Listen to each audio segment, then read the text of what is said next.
The summer is in everybody's mind, so what have the Orlando Magic learned from the Cory Joseph experiment, plus the free agent dilemma and why the playoffs still matter today on Locked On Magic?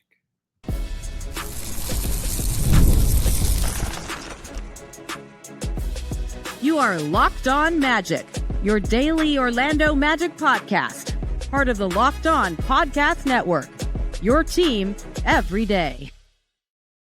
And you are indeed Locked On Magic. Today is March 27th, or will be March 27th, 2025. My name is Philip Rossman-Reich. I'm the senior writer over at OrlandoMagicDaily.com. Of course, follow me on Twitter at PhilipRR_OMD and on Blue Sky at PhilipRR. On today's episode of Locked On Magic, we're going to talk about the point guard issue. It's everybody's favorite issue to talk about. We're going to talk about what Cory Joseph's time in the starting lineup has shown the Magic and why it may be something they have to think about in the offseason. We'll get to that, plus some other offseason issues coming up here in just a moment. First, we want to thank you again for making Locked On Magic part of your day every day. No matter when you listen to us, whether it's first thing in the morning, whether it's right when we upload, we truly appreciate you making Locked On Magic part of your day every day. You can make Locked On Magic even bigger part of your day with the Locked On Magic daily newsletter. It's the one-stop for ultimate team and league coverage delivered right to your inbox. Sign up for free now at LockedOnDaily.com. That's LockedOnDaily.com. And start today with the all-new free Locked On Magic newsletter. Today's episode of Locked On Magic is brought to you by FanDuel. Right now, new customers can get $200 in bonus bets when your first $5 bet wins. It is maybe the biggest regret of the offseason. It may be the biggest regret of this season. Why didn't the Orlando Magic solidify the point guard position? Paolo Banchero told the Washington Post after the season ended that he hoped the Magic would get a table setter, and the Magic didn't do that. And it's not that, we can relitigate those decisions, but here we are thinking about what the Magic need, and very much a playmaker, an organizer, a creator, a shooter, all these things that a quality point guard might provide are still glaring needs for the Orlando Magic. And as we begin to think about the offseason, and we still got 9 more games, we still got a playoff series, hopefully, we've still got meaningful games ahead, and the Magic are starting to figure some things out. Even with all, as we begin thinking a little bit about the offseason, what leads to success for this team is definitely something that we have to consider. It just is. The Orlando Magic have had a weird season. It's hard to say anything with certainty other than Paolo Banchero is really good. Franz Wagner is really good. Other than that, it's hard to say anything with certainty about this team. And certainly the Magic and Jeff Weltman did not get to see the full extent of their experiments the way that they wanted to. Do we actually know if Jalen Suggs can function as a quote-unquote point guard with Paolo Banchero and Franz Wagner? No. We only saw it for 6 games total. And yeah, in January, that one game in January looked really good, but it's just one game. Ultimately, this is probably the biggest decision the Magic have this offseason, is whether this is a need Magic must address. Whether this is something Orlando has to make a point out of, has to look into, has to this has to make important. This is the game. This is the everything. This is so important. So, what do we know? Honestly, look, I'm a data guy. I want to know. I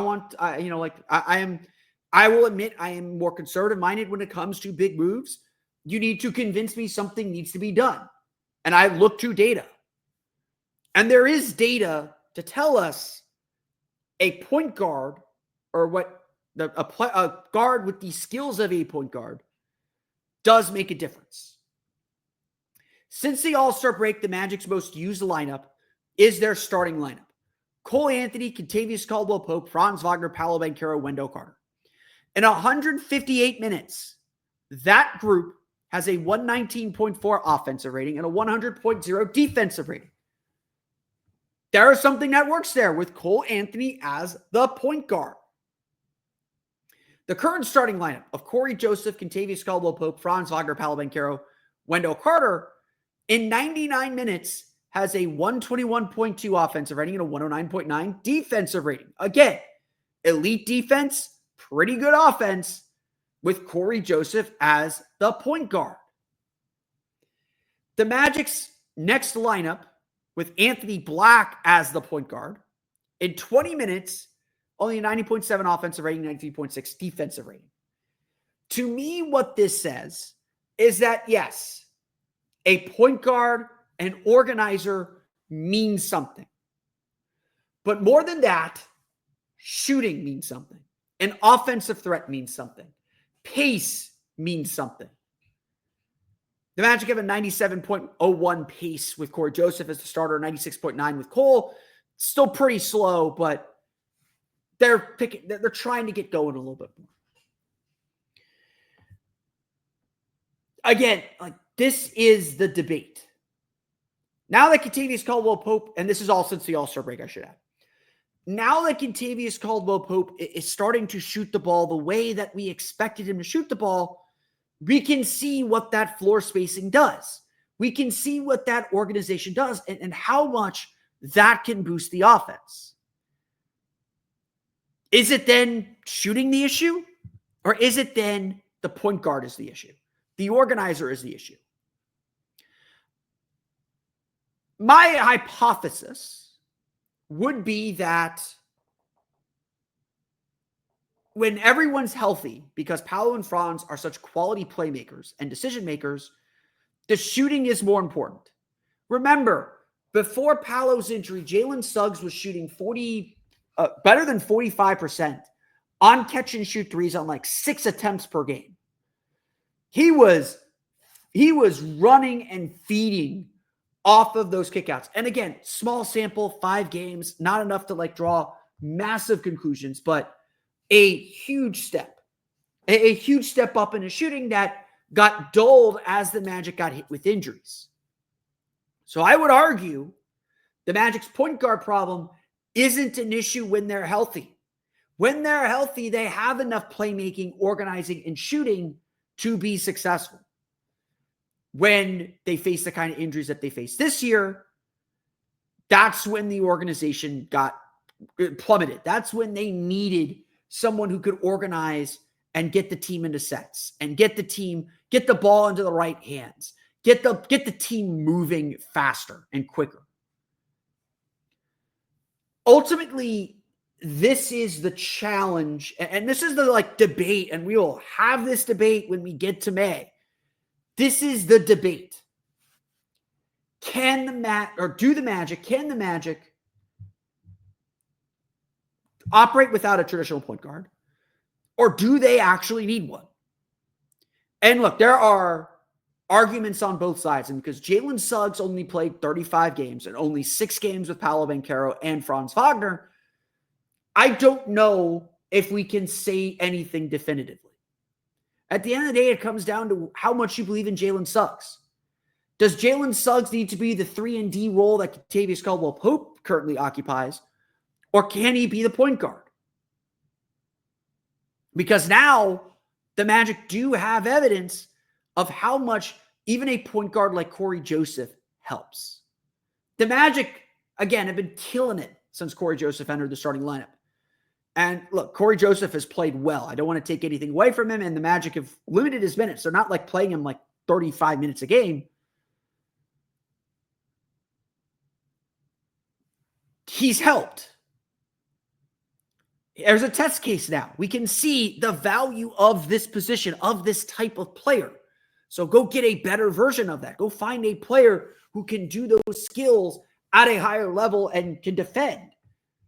Maybe that is Jalen Suggs, and we don't know it. That's a gamble the Magic are going to have to consider. The alternative is Go out and find one. Add one to your starting lineup.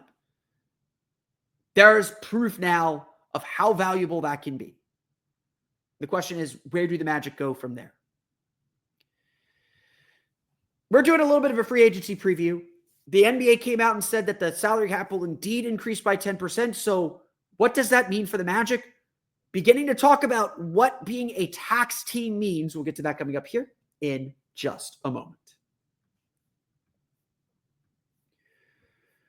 But first, today's episode of Locked On Magic is brought to you by our friends over at FanDuel. March Madness is here, and FanDuel is giving you the chance to get in on the action like never before. Right now, new customers can get $200 in bonus bets when your first $5 bet wins.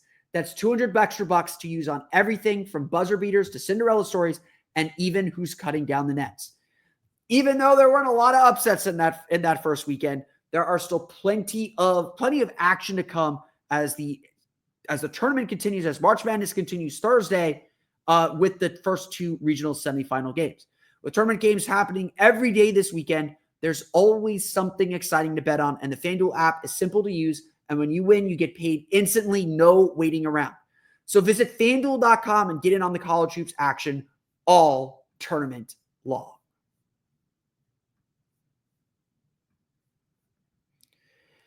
I get this question a lot.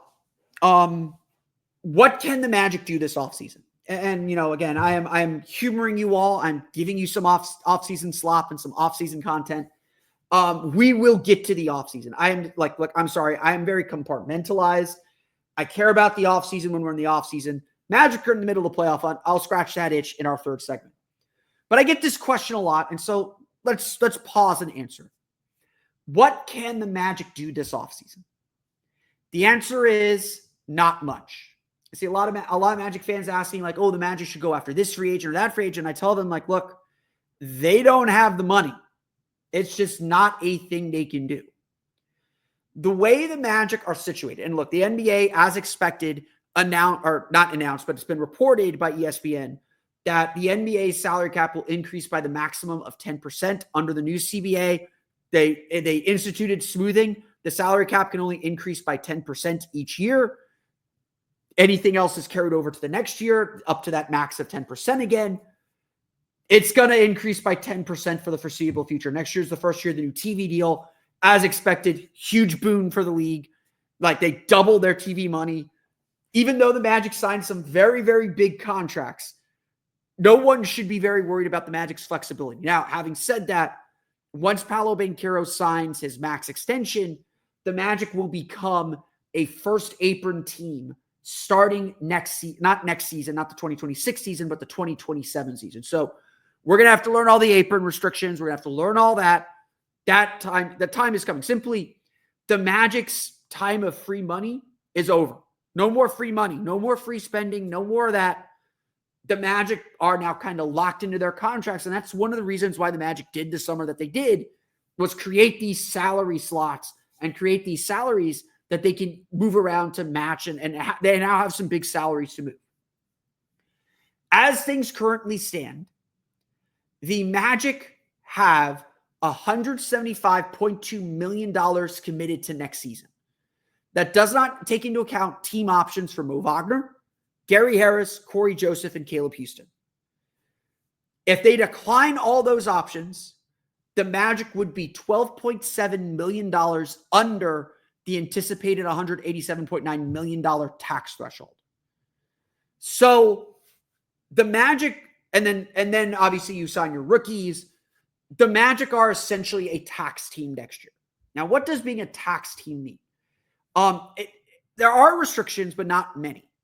If you're over the cap and over the tax, you only have the taxpayer MLE to spend.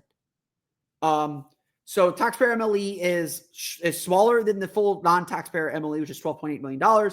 You still have the biannual exception, so you still have access to the exceptions. Actually, you have the non-taxpayer MLE, I believe. Only the first apron's got the taxpayer MLE, but taxpayer MLE last year is $5.2 million, so you're very limited in what you can spend. The Magic would not have the non-taxpayer MLE unless they're under the tax when the summer begins. So we'll talk about that in a minute. You have no trade restrictions, so you can still make trades, swap salaries, take back, I think it's 10% more than you send out, and there's no buyout restrictions. So next year, the Magic are still going to be able to operate pretty normally. The difference is they're not going to be able to go out and sign free agents. If they operate over the tax, and so over the tax would be they decline all the options, including for Moe Wagner, that puts them 12 million under. They sign their rookies. Their rookies probably get them really close to that mark. But then the taxpayer MLE last year was worth $12.8 million. It'll be worth a little bit more this year. They could spend that, put themselves over the tax at that point, and then pay the luxury tax dollars from there. Again, will the Magic do that? How will the Magic act? We don't know. The Moe Wagner free agency decision, we're probably going to address that in a little bit more detail. The only reason the Magic would decline the team option on Moe Wagner, in my opinion, is the same reason they did it last year. They need the wiggle room to do something and to do something salary-wise, to maybe have access to the non-taxpayer MLE as a non-tax team. I believe they're not close to the apron. You only get access to the non-taxpayer MLE if spending that puts you over the apron. I don't think that would happen. I'd have to do math on that. So excuse me if I'm not prepared to do math. I was told there would be no math. I'm sure someone will correct me, but the Magic will have access to one of the MLEs. Again, we'll dive into that. The only reason the Magic would, again, decline that team option is if they needed to gain access to that tool. The Magic have bird rights on Moe Wagner. You can always re-sign your own free agents and go over the cap for however much you need to re-sign your own free agents. And remember, next year, Jalen Suggs' contract is front-loaded, so he's getting paid like $30+ million next year. That will decline, again, as the cap continues to rise. His salary will decline. Wendell Carter's new extension doesn't kick in until the year after next, so the 2027 season. Jonathan Isaac's salary drops from $25 to $15 million. The Magic are still structured with a lot of flexibility. Again, does anyone want the players the Magic have? That's the ultimate question. But the Magic have salaries they can move around to get the players that they want.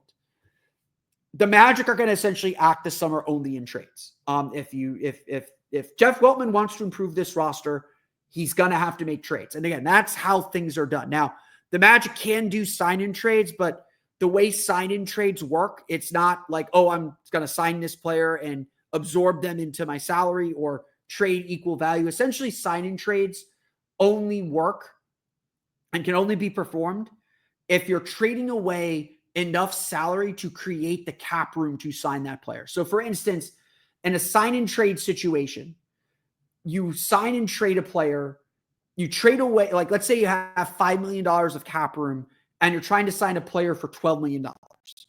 You trade out $7 million to bring in the $12 million player because you take your cap room plus $7 million that you're trading out to create the space under the cap to sign that player. It's going to be very, very difficult for the Magic to do that because they are a tax team. If they weren't a tax team, they could probably get under that number. And again, you could find ways. It's the NBA. You find ways to make trades. But that's essentially what you have to do. You have to get under the cap enough to absorb the new salary into cap space. That's the only way you do sign-in trades now. Or that's the rule under sign-in trades. So sign-in trades are going to be very, very difficult for the Magic. It's going to be trades. And again, like the big decision, and if there's a hint that the Magic are going to go after someone or do something big, it's going to be that Moe Wagner decision. Now, again, I want to make this really clear. Moe Wagner should be part of the Magic next year. Even if for the third straight summer, the Magic decline a team option, sign him to a new deal, give him a little bit more money, maybe give him that third year instead of 2 years, whatever it is, I fully anticipate Moe Wagner being on the Magic next year. It stinks that they kind of jerk him around with that contract structure that they've been giving him. We know from the Wagner brothers documentary that it stressed him the hell out, and I don't want to see Moe Wagner stressed. He is a great person and a good dude and a great teammate and really important to this team. Moe Wagner's going to be on the team next year. It's just this cap math. It's this cap math and this cap machination and this thing that you kind of have to do to like play this game. Don't be shocked if the Magic do decline that option. just to stay under the tax for that part of the season and then bring him back on a new deal. It's what they've done with him the last 2 summers. It potentially could be beneficial for them to do that this summer, but not as beneficial. And again, we know the Magic will do right by Moe, and I hope they do right by Moe, but it's weird. Cat math is weird. But that's the summer. That's kind of the setup to the summer. That's what we're looking ahead to for the summer. But we still got 9 games left.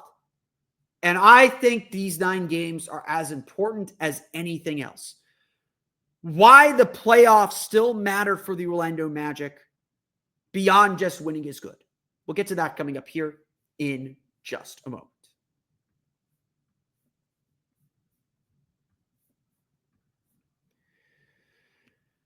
I have gotten this statement a lot. I interact with a lot of Magic fans. Please interact with me, social media, all that stuff. I'm here to serve you. Tell me what you're thinking. Tell me what you're thinking, what you want to ask about. I am here for you. I really am. We don't always have to agree. That's fine. I don't care about that. I want to hear what you have to say. I crowdsource a lot. I listen to what Magic fans are talking about. I want to talk about it. One thing that does annoy me, and thank you everyone for not doing this. Tank GIFs are still automatic block or automatic mute. I don't block people. You can still read what I say. I just may not interact with you if I muted you. Tank GIFs are automatic mute. But I have had people say, why are the Magic still going for the playoffs? Why does any of this matter? Why are you still counting down until the Magic clinch a play-in spot? And the answer to that question is partly just philosophical on my part. The goal for the Magic right now is to make the most of the time they have left. There are still 9 games left in the season. You play to the whistle. You play to the end. Wherever you end up is wherever you end up. You figure things out in the offseason. And look, I don't think the Magic can dramatically change what this front office wants to do in 9 games. Like Anthony Black, if he plays the way that he's played for the last week, for the last 3 weeks of the season, and then does it in the playoffs, maybe that changes what the Magic want to do with him or the role the Magic envision for him or his place in the franchise. But I don't I don't think that the summer changes by anything that happens in these last 9 games. I just don't believe it. I don't really see that. That kind of brings up a thought that, well, if the rest of the season doesn't matter, why should we care? And, I can't completely disagree with that, but that doesn't mean tanking is good. That doesn't mean that losing or getting in the lottery is good. This is still important. Going to the playoffs, playing in a series, getting that experience is still important. Being in the play-in tournament is still important, is still a good thing for the Magic. The Magic's whole goal this year has been to get home court advantage, to be the 4 seed. That's been part of their goal, part of the things that they openly talk to us about. And again, maybe they would have gotten it, maybe they wouldn't have if not for the injuries, but they will fall short of that goal. The elimination number is 2 for the 4 seed right now, with Indiana losing still 2. They're probably not going to hit that goal, and that's okay. We'll evaluate. It's not okay in that sense, but it's fine. It's what it is. It's what happened. But guess what? The Magic can still achieve a smaller type of that goal. And that is ensuring they get home court advantage in the play-in tournament. If winning and playing at home means so much to them, is so vital to their success, they still have a chance to ensure a home game. They still have a chance to ensure that they will host a meaningful game on their floor. And not just that. It's not just that. The reason why I love the play-in tournament is not just because it keeps teams invested in the season. Chicago would have been long eliminated if not for the play-in tournament. They would have started tanking. Kobe White might be on the Orlando Magic now if the play-in tournament did not exist. Or he'd be somewhere else, if not in Orlando. The Magic last year lost in a game 7. And the play-in tournament was meant to be this kind of testing ground for up-and-coming teams, because typically teams that are in the 7 or 8 seed are teams on their way up. This was a proving ground and a test of playoff experience of like, okay, you wanted pressure game. Here is a pressure game for you. The Magic lost last year in a game 7. And so they have pressure game experience, but they don't have winning experience in pressure games. They skipped this step. No one's complaining about that. But here is an opportunity to get that experience, to be in a do or die game, whether it's on the road in Atlanta or at home in Orlando, or whether they'll have to, maybe they'll have to play the do or die game in the play-in tournament on that Friday to get the 8 seed. But here's an opportunity to make good on that game 7 loss. Here's that opportunity to show the growth that you've made. The Magic, for whatever you want to say about Tuesday's win over Charlotte, the Magic came out of that game saying, God, that showed how much we have grown as a team. We lost the same game, the same critical game in Charlotte last year on the road, and we came back and won it this year. Growth is still possible. Showing that progress is still possible. And certainly, like, a play-in game is not a game 7, but it has game 7 intensity because your life is on the line. And I hope they don't get to the 8 seed game. I want to be the 7 seed. Send me to Boston. I want to see my good friend John Krause. Winning that still has value, and the Magic are still young enough to gain value from it. They're not going to hang a banner or go crazy. They'll hang a banner for winning the Southeast Division, but they're not going to hang a banner for winning the 7 seed. But they will take that lesson, that experience, and use it for good down the road. Just like they will use being in a playoff series for the second time, seeing what they learned from last year, getting Anthony Black that exposure in a playoff series, seeing where everybody has grown, even if they're in a more difficult series, even if they're not the seed they wanted to be, they will be better for being in the playoffs again. There aren't many of you saying that the Magic should just tank and take the lottery pick and whatnot or whatever. There aren't. But that's not what this team is about anymore. We're done looking down. We're looking up. We're looking up the standings. And the Magic should be a team that's fighting for something. Hopefully, if all goes right, this is the last year we're even thinking about the play-in. This team is good enough to do that. Certainly the top-end talent is good enough to think that way. And whatever, even if it ends up a short series, whatever experience the Magic can get now is super valuable, is so valuable. And the Magic should be doing everything they can to make sure they get that. The whole thing. Play-in tournament game at the Kia Center, playoff series in Boston or Cleveland. They need all of it.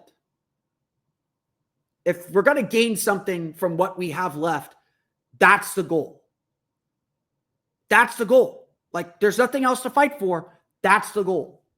And certainly, I will be disappointed if the Magic don't get the 7 seed.